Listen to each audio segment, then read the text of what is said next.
Hello, I'm Diana Bunn and I'm a field officer with the Rural Payments Agency. I'm here today in the magnificent Worcestershire countryside at Mill Farm, which is the farm of the Boaz family, and I'm going to be carrying out an SFI 2023 guidance visit. Hello there, Jonathan. I'm Diana. We spoke on the phone. I'm from the Rural Payments Agency. Lovely to meet you, and thanks for agreeing for me to come along. Good to see you, Diana. As I explained on the phone, these visits are a trial, so it's an SFI 2023 guidance visit. And what we're trying to do in the RPA is focus more on helping farmers in the first year of their SFI 23 agreement. So, as you know, this was a voluntary visit, and thank you very much for taking up my offer. We're going to go through briefly your agreement and the handbook shortly. Did you do your own application yourself and go through the process of doing it online yourself? I did. I would say it's very important to do that as well, because it gives you a far greater understanding. You must understand what you're taking on here. Of course, yeah. And when you look at the options, there's a lot of options which will not suit your particular farm. So I think you've got to look at what you're doing. If you've been doing it for a number of years like I have, you've probably already established what works very well on your own farm, and mould the agreement around what you're doing. Not try and do radical changes just because an option's paid well. It may not pay you well, because you can probably earn more money out of producing stuff and running that in tandem with one of these options, rather than letting the option replace some productive activity which you're carrying out on the farm. And that's been my view about this all along. There's a couple of other just admin things I'll run through quickly. You will need to fill in online on your rural payments an annual declaration. It'll be towards the end of month 10 of your agreement or the beginning of month 11. And if everything's gone as you expected it to, it is just a tick box exercise, but it's important to make sure that you do it so that your payments carry on flowing. And it doesn't really tell you what evidence to keep. But that, again, we're putting that back, what's the best form of evidence for you to keep? Some farmers and land managers will want to keep paper copies of invoices, maybe of seeds, or when contractors have come in and done work. Some prefer just to keep a diary and the seed labels. Some like to take lots of photographs, and they might want to annotate the photographs. You might want to go back to your RPA map and keep records on there. And you can show us, well, look, in the summer this was flourishing. We might come and do a site visit in the winter and it doesn't look. Precisely, yeah. And you can show us your photographs of the beautiful summer pollen and nectar mix, or how the wildflower meadows may have looked.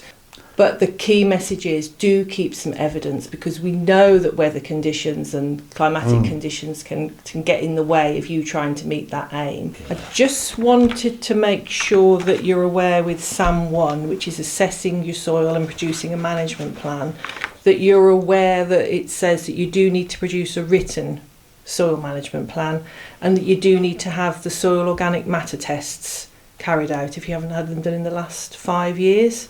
Again, we're leaving it quite flexible for you to create whatever management plan you want to. Now, you've also got the hedgerow. I think you've gone into each of the hedgerow actions. So you've got your HRW1, which is assessing and recording hedgerow condition, HRW2, managing hedgerows, and HRW3, maintaining or establishing hedgerow trees. Now, a couple of the farmers that I've been to previously, I've noticed on the agreement that each of the length in hedgerow that they've put in, they've got the same figures for HRW1, 2 and 3, and you haven't, which is good to see. So no, I read the guidance before I did that section. So you obviously read it and understood it, and HRW1 is your putting in each side of the hedge, but HRW3 Can I just make the point? It is not as simple as it looks, because you've obviously got to spend some time identifying which are roadside hedges, which are internal hedges, and which are boundary hedges, and know which you can and can't claim on. And so I think you need to spend some time on this. And I would advise anybody going into these options to be cautious about what they do and don't do. So again, you've gone for an IPM1, you're going to have a pest management plan, and you've got the flower-rich grass margins, which I'm sure the butterflies will be grateful for, and the no use of insecticide on arable crops. So I'm labouring slightly on the actions that require a plan or something written to produce to us, just so that you're aware. I think this one says that you must have a BASIS qualified advisor to help produce this plan. Yes. So again, yes. It's pretty much up to you how you produce it, or how the BASIS qualified advisor produces this plan, but that's something that I've highlighted in my handbook, and that's something that we'll be looking for. You might already have done so, but I would recommend, if you subscribe to maybe the DEFRA, there's a DEFRA blog and there's an RPA blog, and the RPA blog particularly, if there are any subtle changes to SFI 23 that you need to be aware of, that's where you'll probably see them first. There's also the Farming Advice Service newsletters you can subscribe to. It depends how much you want coming into your email. I mean, I really do want to thank you for today, and as I said, these are trial visits. Hopefully they'll carry on, and if we get good feedback from agreement holders that we're going to, which overwhelmingly it has been positive, and just thank you. I really appreciate your time and everything that all the input you've given me. Thanks very much, Jonathan. Well, thank you, Diana. I find it a very useful exercise, this is, and really I'm hoping this can carry forward into the SFI 24. I would love to see just one agreement and simplify it and make it so that it's so much easier for us to actually make work on the ground.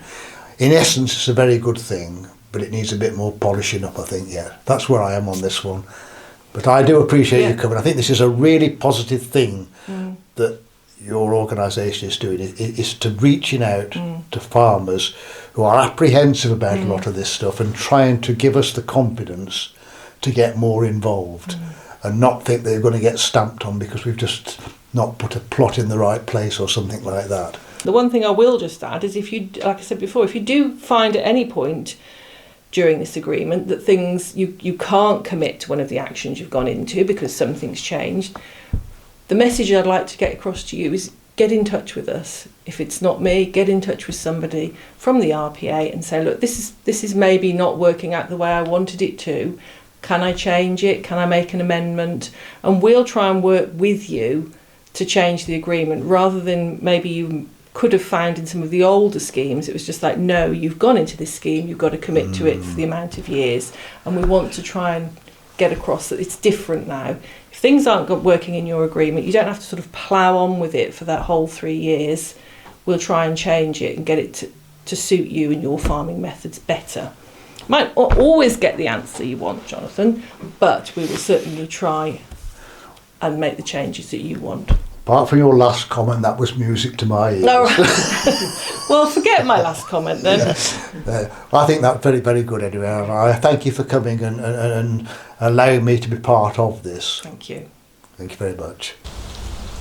We've made this video as what we hope will be a helpful guide to your SFI 2023 guidance visit.